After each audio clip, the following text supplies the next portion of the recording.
Imagine you wake up and you see your entire portfolio down 10% in a single day. That sounds like a nightmare, right? Well, when the S&P 500 drops, it's not just your portfolio that takes a hit, it is the entire economy. And today in this video, I'm gonna break down for you what really happens when the S&P 500 falls and what it means for you. So, hey everybody, my name's Jonah. I'm one of the banking bros here, and I'm here to help make finances simple and fun. And in this video, we're gonna cover how a market drop impacts investors, impacts businesses, impacts the economy, and even your personal wallet. Plus, we'll share some tips on how to prepare for the next downturn, so let's dive in. All right, before we get into the fallout of an S&P 500 drop, we've got to make sure we're on the same page about what the S&P 500 actually is. Because if you're gonna understand why it's such a big deal when it moves, you need to know what it represents. The S&P 500, or Standard & Poor's 500, is a stock market index that tracks the performance of 500 of the largest publicly traded companies in the United States of America. These companies span across all major industries, so you've got to think about the big tech giants like Apple and Microsoft, or your consumer brands like Coca-Cola and Nike, or even your financial powerhouses like JP Morgan Chase. But together, these companies make up about 80% of the total US stock market by value, which is why the S&P 500 is often seen as the proxy for the entire US economy. Now, let's take a quick trip back in time. The S&P 500 was first introduced in 1957 by the financial services company Standard & Poor's, but its roots go back even further into the 1920s, when Standard Statistics, which later ended up merging with Poor's Publishing, created a smaller index to track stocks. So you just fast forward that to today, the S&P 500 is one of the most widely followed benchmarks in the world. It's used by investors and economists and even policymakers to gauge the health of the economy and make decisions. So here's how it works. The index is weighted by market capitalization, which means companies with larger market values have a bigger impact on the index movements. So if Apple or Microsoft has a big day, it just moves the entire index. But it's not just about size. Companies are also selected based on factors like liquidity and sector representation and financial viability.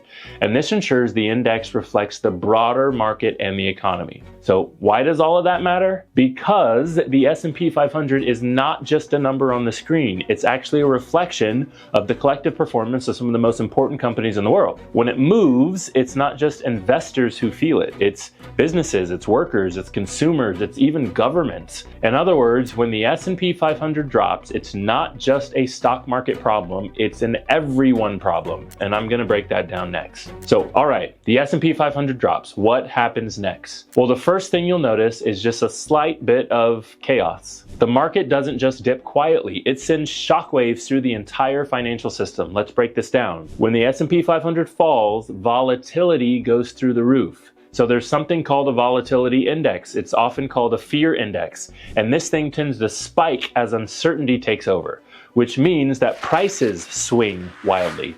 And even small pieces of news create massive moves.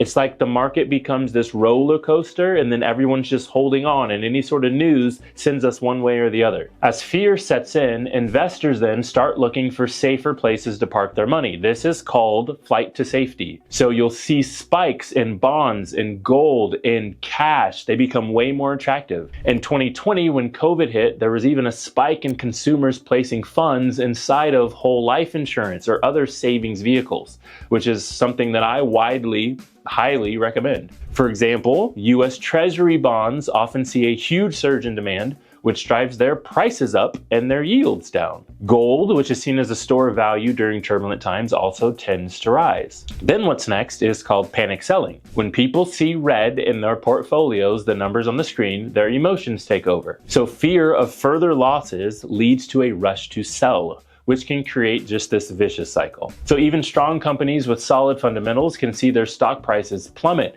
and not because they're doing anything wrong, it's just because the market's in a free fall. But here's the thing, the chaos in the markets doesn't stay confined to Wall Street. It spills over into the real economy, which affects business and consumers, and let's talk about that. So when the S&P 500 drops, it's not just investors who feel the pain. The entire economy takes a hit. Here's how. First, there's the wealth effect. When stock prices fall, people just feel less wealthy. So even if they don't sell their stocks, there's a psychological impact. And this can lead to reduced spending on everything from cars to homes to vacations to dining out. And since consumer spending makes up about 70% of the US economy, this is a super big deal when people spend less money. Next, businesses start to pull back. When stock prices are down, companies find it harder to raise the capital. And this can lead to delays in expansion plans. It cuts into research and development. It creates layoffs. It's just a domino effect. Less investments means slower growth, which can lead to, of course, just lower stock prices. Then let's not forget about credit.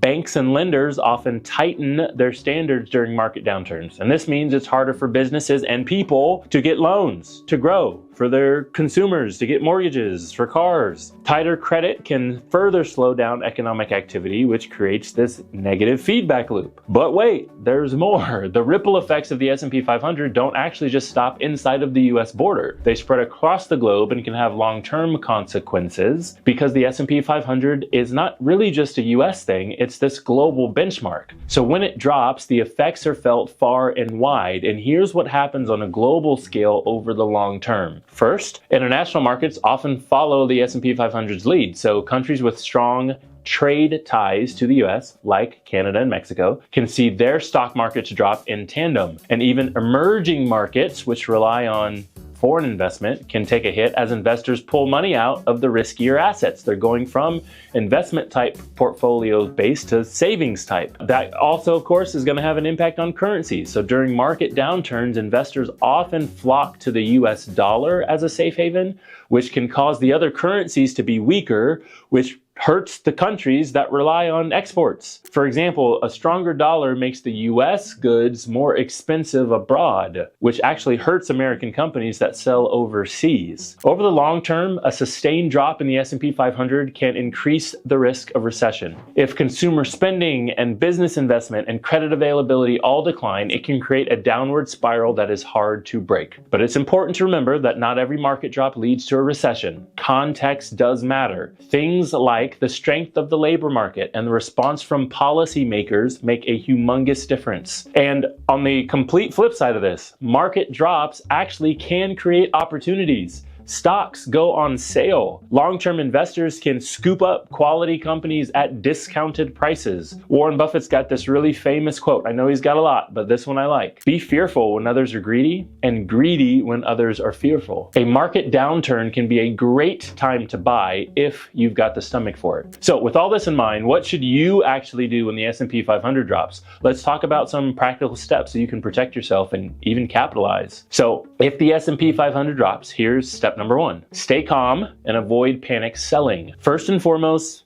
stay calm. Market drops are a normal part of investing. And history shows that the markets tend to recover over time. Not saying you earn all your money back, but the market will recover. But panic selling often locks in your losses and prevents you from benefiting when the market rebounds. Number two, just rebalance your portfolio. If your asset allocation is shifted due to the market drop, it just might be a good time to adjust. Three, dollar cost averaging. If you're investing regularly, then just keep it up. Dollar cost averaging, which is where you invest a fixed amount at regular intervals, allows you to buy more shares when the prices are low, and that can pay off big time when the market recovers. Four, focus on quality. Market downturns can be a great time to invest in high quality companies with strong fundamentals. So look for businesses with solid balance sheets, competitive advantages, reliable cash flows, things like that. And number five, maybe look into some of these savings vehicles instead of the investment vehicles in the first place. Or now that the market's dropped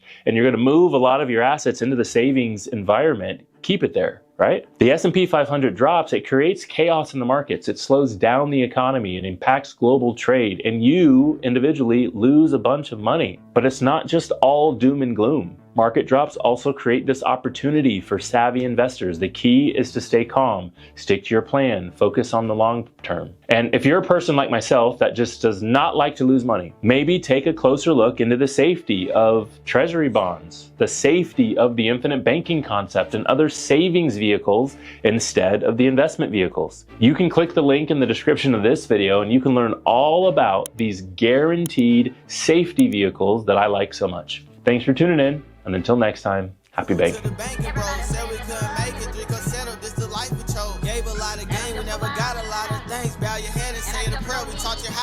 bank.